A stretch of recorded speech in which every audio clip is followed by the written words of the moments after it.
So, good evening, good afternoon to all the listeners of Kosa Basa podcast. This is your host Shubham, and I have with me Aniket, my co-host, joining in from Canada. But today we have once again a very special guest, John. He's my friend and he's my buddy, a fellow Barca fan Yeah, from West Germany. yeah, So, John, would you like to say something about you? yeah. My name is John. A staunch Barca fan. I've been supporting Barcelona since 2006. I'm happy to be here. Thank you for inviting me to your show. That's our pleasure. And Aniket, how are you? How are you doing? Oh, I'm doing good, man. My week was a little bit busy, but weekend as usual was great. And even the cherry on the top was Barcelona winning to Cadiz.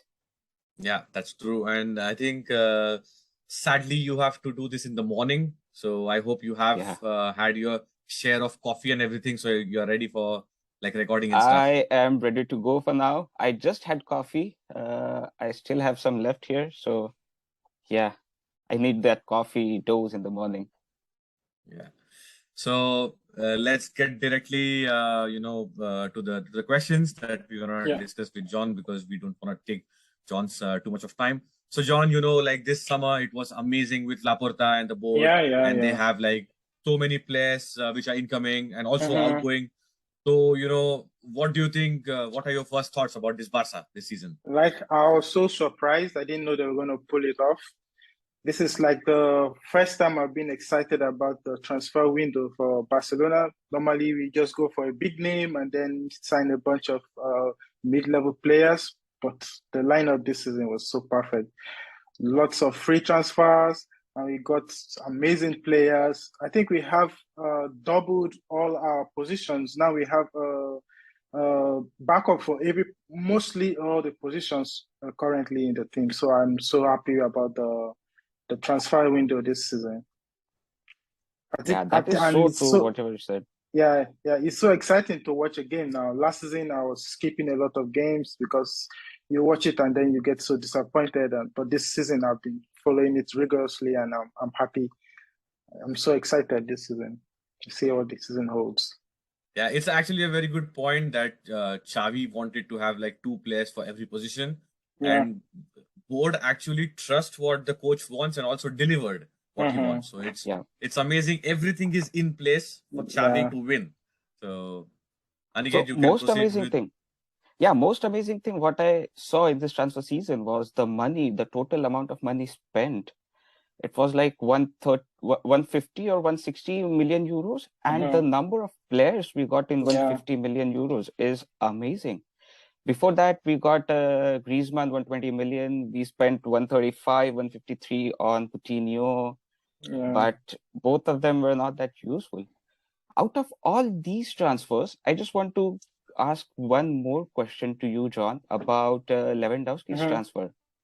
So, how does that transfer to you look like? What is the German Yeah. feeling of the transfer? And just a little bit more about Lewandowski here.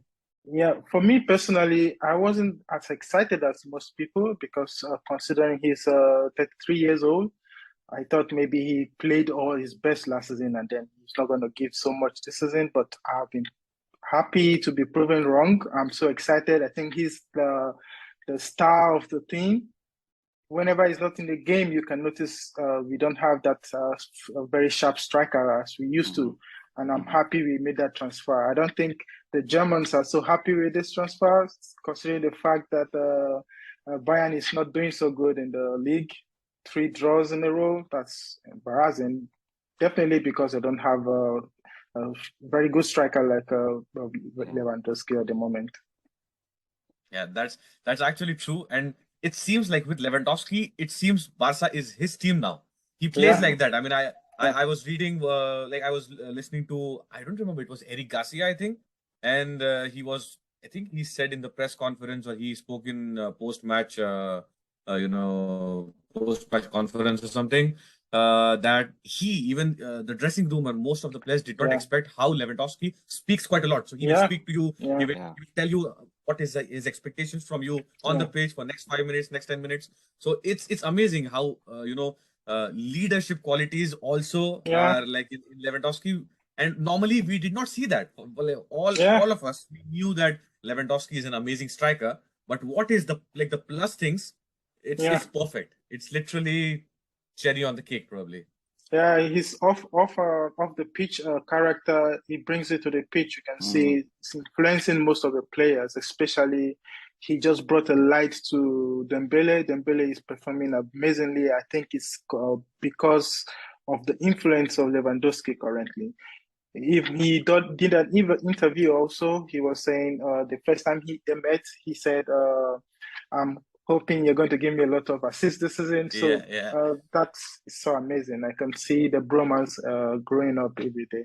Yeah, I mean, Aniket and I discussed this like many times. Lewandowski seems to have, okay, it's not a very good word for this podcast, but like he seems to have a lust for goals because he gets upset.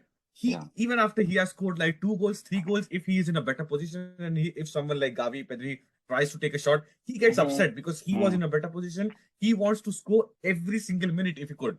And this is what a great player is probably. And we've been lacking that for a long time. We lack that fiery front line.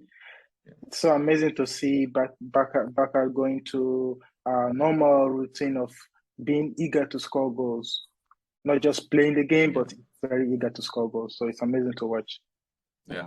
His involvement, Lewandowski, man, I never expected that he could be doing so many things because Aubameyang also scored like lot 13 goals in 11 starts or something, or 11 goals in 13 starts. I'm not sure. So, but his involvement was limited. He was just scoring the goals. But Lewandowski, you can see how complete a striker he is. Yeah. Even on the pitch and off the pitch as well. Xavi was praising him for his off-the-pitch behavior and his off-the-pitch leadership as well. So a complete player, a complete package, and I would just say enjoy this package. And just hope that he can score another hat-trick against Bayern. My God. That would be nuts. Tuesday, I can't wait for Tuesday to come. That is nuts. That game is making me nervous. I'm so nervous. I just need to see the performance of the team that game, and then I'll be very comfortable with the team this season. Yeah, the team is really good, but we still don't know about how it would provide, how it will prove itself a stronger team, against a strong contender. So let's see. This season, I think we have only had a good game, let's say, against Sevilla, like a good team. With all due respect to all the teams, Sevilla was the hardest one. But in spite of that, Sevilla, isn't having like a great season. So even Sevilla wasn't as good as normal Sevilla is. So probably for the first time, Barca will have like a proper UCL contender. And it will be a good test for Xavi, especially when we start at Allianz Arena, because it would have been easier to start at Camp Nou to gain some momentum. But this one is a hard test. But if Barca, can do magic, I don't know, it would be, I would go crazy, to be honest. But everyone would go crazy, not just you. Everyone would go. It will be an amazing game.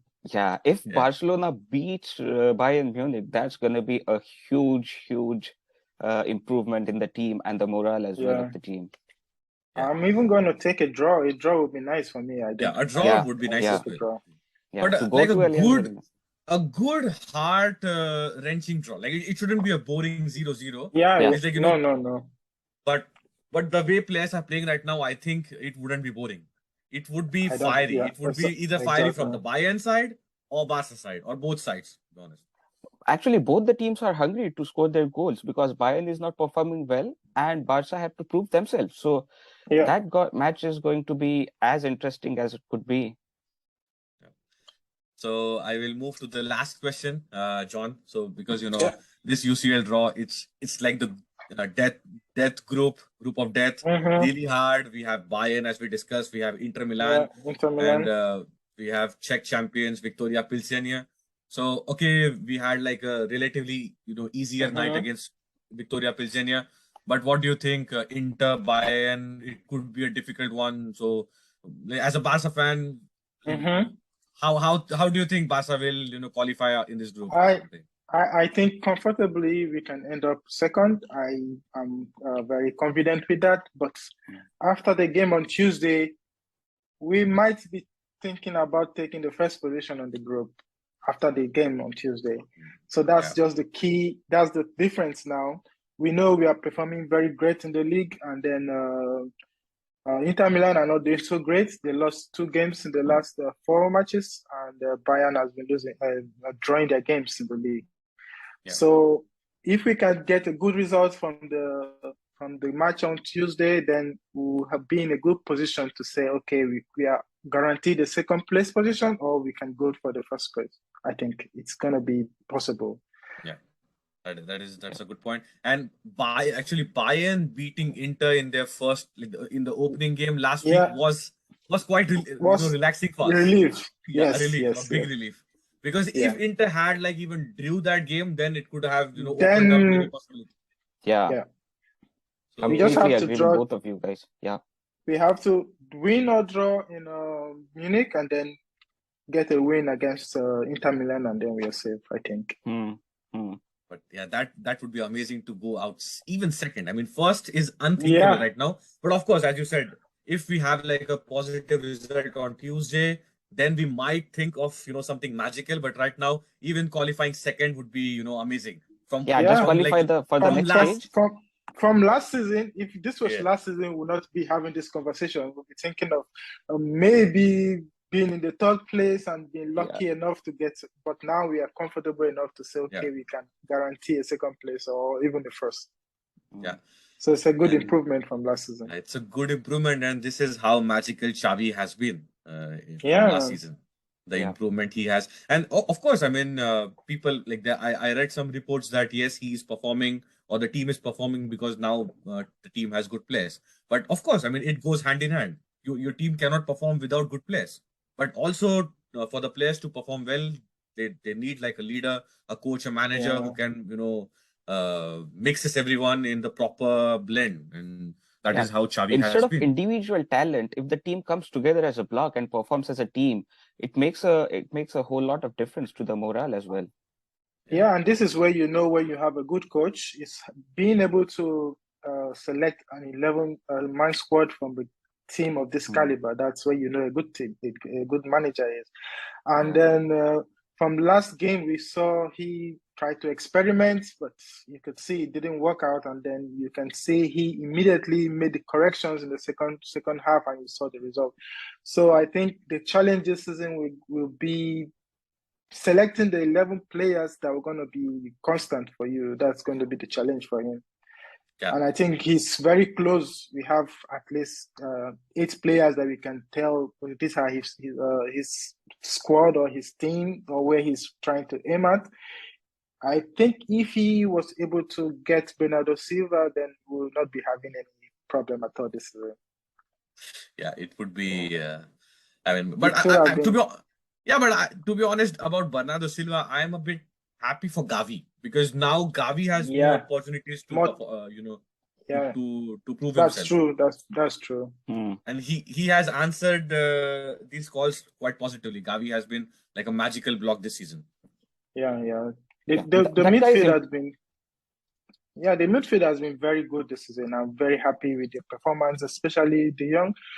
Normally he's so sluggish, but now everybody is just picking up the slack, and then the team is working together. It's not quite there yet, like the time where we have Iniesta and Xavi very coordinated.